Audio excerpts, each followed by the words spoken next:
Армысыздар, кеші жарық ешкісі арғы ағайын, бұл не дейді арнасы. Мен Думан Мұхаммедкәрім. Бүгін маусымның 8-і, мен Алматыдамын. Міне Такаевский саяси референдум, конституциялық референдумның өткеніне 2-3 күн болды. 2-3 күннің ішінде билік өзінің шынайы бет әлпетін көрсетті. Әншейінде өздеріңіз білесіздер, биліктің күйі кімге келеді? Биліктің күйі жаңағы қылмыскерлерге, кісі өлтірген бау кеспе қылмыскерлерге келмейді, ұрыларға келмейді. Бұлардың күні түні аңдайтыны қоғам белсенділері, саясаткерлер. Мінекей маусымның 5 күнгі жаңағы Такаевский референдум кезінде өздеріңіз білесіздер, алматылық жастар, қариялар, қоғам белсенділері, жалаңаяқ журналистер, аш-жалаңаш студенттер бірігіп биліктің бетінен шапалақпен есеңгірете тартып жүргенін білесіздер. Міне осыдан кейін билік бұл Алматыда жіберіп алған есесін елдің басқа аймақтарында қайтарып алды. Бірақ Алматыдағы заларынан өтіп кетті енді, былайша айтқанда. Билік оны кешіре ме? Жоқ. Жақын арада үлкен саяси репрессия тағы да жүруі мүмкін. Неге? Өйткені қоғам белсенділері жаңағы жастарды қысу көбейіп кетті. Бір емес бірнеше жас жігіттерді, қыздарды телефон соғып, жасырын телефонмен хабарласып, аяқтарыңды шағамыз, тағы бірдеңе болады, қысқасы әбден қорқытқан. Осыдан жастар қорқыты ма? Кейбіреуі рас жасқанып отыр, не боларын білмейміз деп отыр. Алайда биліктің бұл әрекеті керісінше жігерлендірді, қоғам белсенділерін қайрай түсті. Осы тақырыпқа байланысты мен әлгі жастардың өздерінен сұхбат сұрап едім. Дәке қоя тұрайық деді. Онда дұрыс түсініңіздер. Артынан өздері баспасөз мәслихатын өткізер ме екен, жоқ әлде өздерінің әлеуметтік желілеріне жазар ме екен, бәлкім кейбірінің дәлелі де бар шығар.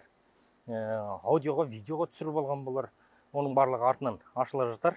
Сондықтан олар өздері ашып айтпады, бірақ маған айтты сондай қысым болып жатқан. Сондықтан мен белгілі саясаткерлермен сұхбат жүргіздім. Не ойлайды екен? Бұл қысым деген бізде өзі бұрыннан бар ғой. Бұл өте қауіпті жағдай. Олар соны істеуі де мүмкін. Өйткені 2000 жылдардың бас кезіндегі саяси өрлеу кезінде азаматтық белсенділіктің көтерілген шағында белсенділердің өзін ұрып соққан жағдайлары болды. Тәуелсіз журналистерді ұрып соққан жағдайлары болды.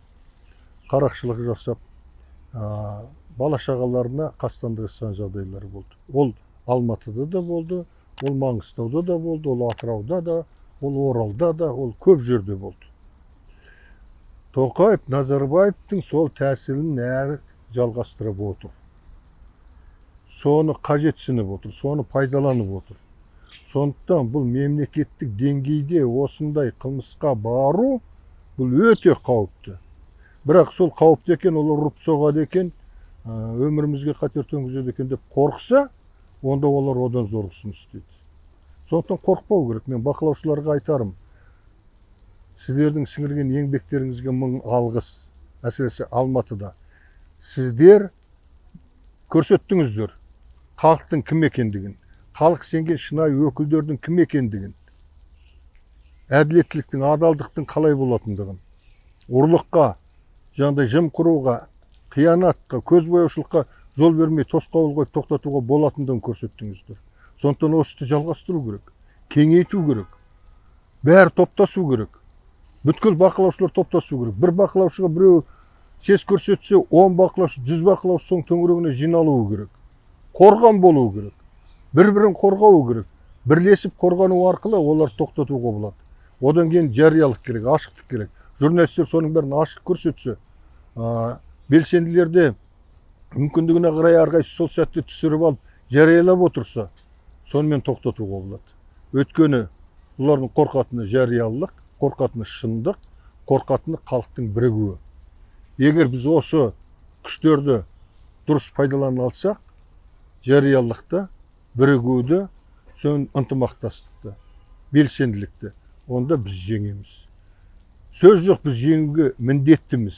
Ұрпақтың қамы үшін, елдің, мемлекеттің тұтастығы үшін. Қашанғы мына ұры Назарбаевтар кеткеннен кейін оның орнына соған ұқсас жүйені құратын, қалыптастыратын, сол арқылы билік басында шалқып отыруды көздейтін Тоқаевтардың дегені бола бермейді. Оған жол беруге болмайды. 30 жылғы Қазақстанның тәжірибесіндегі кері кетушілік ол үлкен сабақ болу керек. Енді артымызда құзға құламайық десек, бізге бірлік керек.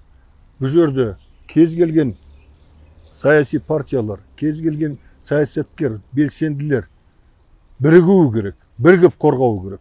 Бақылаушы бәрімізге керек, бәрімізге ортақ. Бақылаушыларсыз бірде-бір партия, саяси партия ертең ешқандай да жеңіске жете алмайды. Қандай сайлау өтсе де. Сондықтан да бақылаушыларды бүкіл халық болып қорғау керек, қолдау керек. Ол бір жағынан биліктің деңгейін көрсетеді. Содан кейін енді біз қазір КМБ деп мына налогымызды төлеп, сол анау налогтан түскен ақшаны соларға беріп, олар формаларын киіп шықиып жүр. Иықтарына погон салып алып. Ондай болатын болса, кімді қорқытты, солар арыз жазу керек. КМБ-ға арыз жазу керек, айту керек. Табыңдар. Олар міндетті түрде табу керек. Олардың, біздің ана бақылаушылардың емес, ана звондағандардың аяғын сындыру керек. Аяғын сындыру керек. Ана әбақты апарып жабу керек. Неге десең ондай болмайды? Не деген сұмдық ол? Адамның өміріне қол сұққан. Аяғыңды сындырамыз, басыңды жарамыз, тағы да басқалар жасаймыз деген. Барлығын тауып алу керек. Барлығы арыз жазу керек. Керек болатын болса, келсін, көмектесеміз. Осы арада жиналыс өткіземіз. Жиын өткізіп тұрып айтамыз. Табыңдар деп. КМБ. Егер өздері болса, өздерінің арасында сонымен шұғылданған адамдар тапсын. Ал өздері болмаса, тез тауып алады. Бұлай, егер мынау әкімшіліктің маңайында жүрген, тағы басқа жүргендер телефондарын алып, звондап, мыналардың нұсқауымен ақмақтық жасап ататын болса, ақмақтар жауап беру керек, жазалану керек.